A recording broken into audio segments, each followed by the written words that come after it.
तुम्हारे घर और तुम्हारे घर परिवार की सभी खुशियाँ ये मेरी देन है। तुम्हारे घर में हर एक सदस्य खुश रहे ये मैं सुनिश्चित करता हूँ।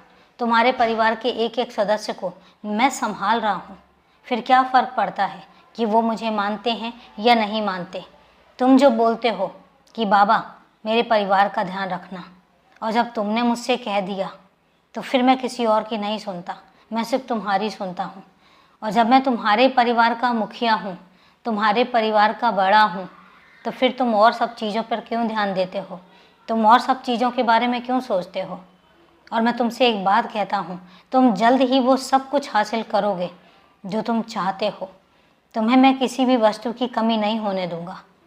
इतना याद रखना, ये मेरा तुमसे वादा है। तुम्हारी पूरी दिनचर्या पर मेरी नज़र होती है। ऐसा नहीं है कि मैं तुमसे नज़र हटा लेता हूँ।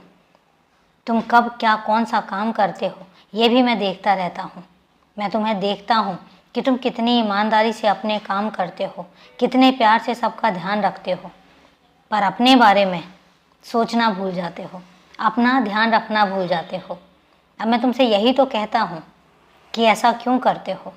अगर तुम सबका ध्यान रखते हो तो तुम्हारा अपना ध्यान रखना भी तुम्हारा प्रथम कर्तव्य है। अब इस स्थिति में जब तुम अपना ध्यान नहीं रख रहे हो तो फिर मैं तो तुम्हारा ध्यान रखूँगा ना। और तुम मेरी उदी का सेवन ज़रूर करना।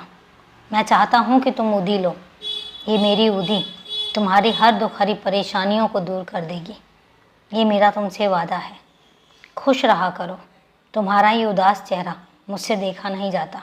मैं जानता हूँ कि तुम आज परेशान हो, पर तुम्हारी परेशानी मैं जल्दी ही दूर करूँगा। ये तुम्हारे बाबा का तुमसे वादा है। खुश रहो, सदा खुश रहो।